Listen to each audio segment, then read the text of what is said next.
Okay, so today we're going to talk about is make your one-to-one a 100. So let's have a moment of honesty. I'll raise my hand as well. How many of us have had a one-to-one that was maybe a little less than our best, where we didn't bring our best to the meeting? Maybe we felt a little unprepared. We were rushing, didn't know what to talk about. Maybe I forgot my papers. I didn't send them to you in advance, things like that. You know, the goal of the meeting is for visitors to learn about how we meet. We all know each other. We all have each other's contact during the week. We can reach each other when we need to. I could go as far as to argue that we don't need the meeting, which is not really totally true, but the power of BNI really is in the one-to-one and us knowing how to refer each other. It's not just knowing what I do, but it's how you could be referring and looking for business for me, and I can for you during the week. So we're going to go over real quick some one-to-one best practices just as a quick refresher. Obviously, we got to schedule our date, time, and location we're going to meet, but then the immediate next step is completing the one-to-one worksheets in full. How many of you have felt like you needed help finishing your one-to-one worksheets in advance? Like you're not sure, there's some blanks, you don't know what to write, not sure what to say about myself, it feels like I'm bragging, things like that. Any of that sound familiar? I know it does because some of you told me that, but it's okay if you don't raise your hand. I'll come back to that. Exchange the one-to-one worksheets before you meet. The value of this is I want to come to the meeting with my questions for you, not just have revelations while I'm sitting with you. I want to do a little bit of homework and prepare myself to come meet with you. If I'm going to be one of your best advocates for your business, my attitude of giver's gain is I'm going to come to the meeting prepared to ask you questions that maybe are unanswered or unclear to me in your one-to-one worksheets that I get in advance. And then bring it with you. I always bring mine with me. I have extras in my folder because I want to be prepared. Being prepared is one of the things that we trust that when we give a referral to each other, that we are in our business, is that we're prepared to take on any referral. Therefore, let's demonstrate our preparedness with one another. Meet and cross-train each other. This is not a first date. This is not, oh, tell me about this. And yeah, you can do those things. I'm not saying those are unimportant, but we're not dating each other. We're training each other. I want you to train me how to go be a weapon in the marketplace on your behalf. How can I do that? So when I sit with Eddie needs to train Andy how to leave that meeting and look for, listen for, and what to do if I'm in the middle of a referral for him. That's a best use of Eddie's time when he does one-on-one with Andy. After that, we're going to schedule our follow-up one-to-one with identified actions and goals. What am I leaving with this one-to-one with actions for myself to do on behalf of Eddie? And then Eddie's going to leave, what am I going to leave that meeting with actions on behalf of helping Andy's business? So the fundamentals, they seem simple, right? Are the fundamentals simple, yes or no? Okay, so the question I have to ask myself in the mirror is, then how come Andy, how come you're not doing them?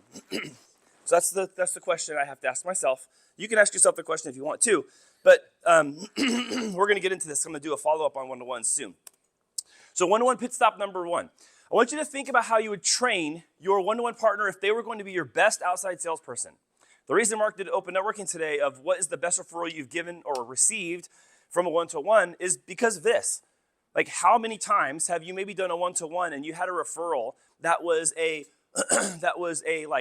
just an ATM machine of cash to you? He just gave the Sergio example of $1 million. Like that sounds amazing. I mean, even a $100,000 referral, I'm sure probably seems worth anybody's time, yeah? Okay, so this time together is so we can train each other so that maybe Eddie could become my best outside salesperson. You know, two of my best salespeople early in my career in BNI were people that couldn't even use my services at one point. But they were great at referring, and they were great at listening to what kind of referrals I was looking for, and they allowed me to train them, and then they were actually able to drive a lot of business towards me. So we want to choose your best client examples during your one-to-one to talk about. Your most profitable clients, your favorite referral partners, connections that might not make sense, but have worked for your business for a long time. Who remembers Laura Talamantes, immigration attorney?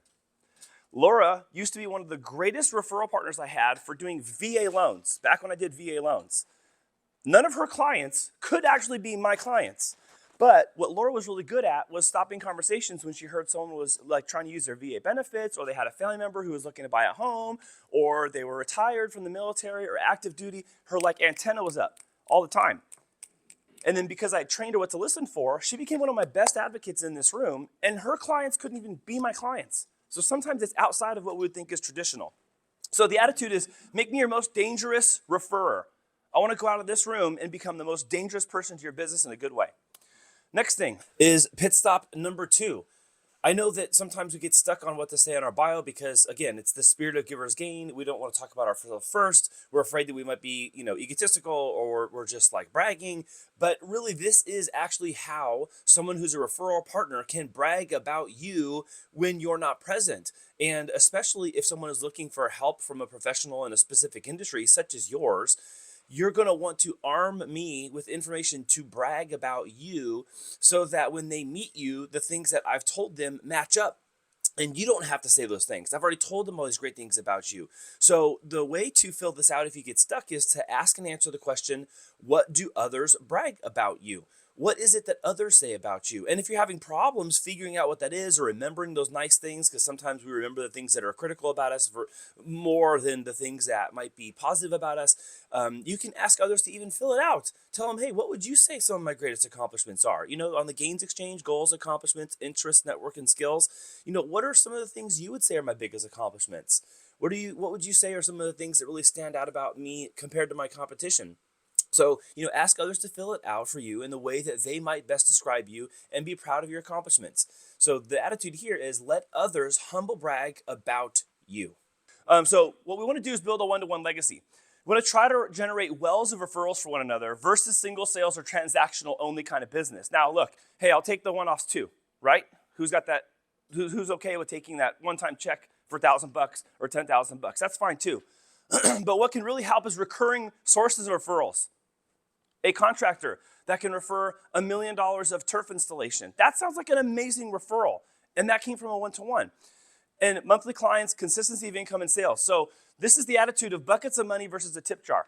Like that tip jar looks great, and you can take that money out of tip jar, that's awesome. But like I want the returning customer every single month at the counter paying that bill, paying for that service or whatever it is. So to adopt the mentality that one-to-one is to train one another, do it in preparation. I'm going to send out the one-to-one worksheets. If you do not have them, I'll send them today to everybody after the meeting. And then if you need personal help that I can coach, train, or help you create it in a way that sounds like it's best representation of you, please allow me to help you make this more formidable for you and more profitable. Thank you.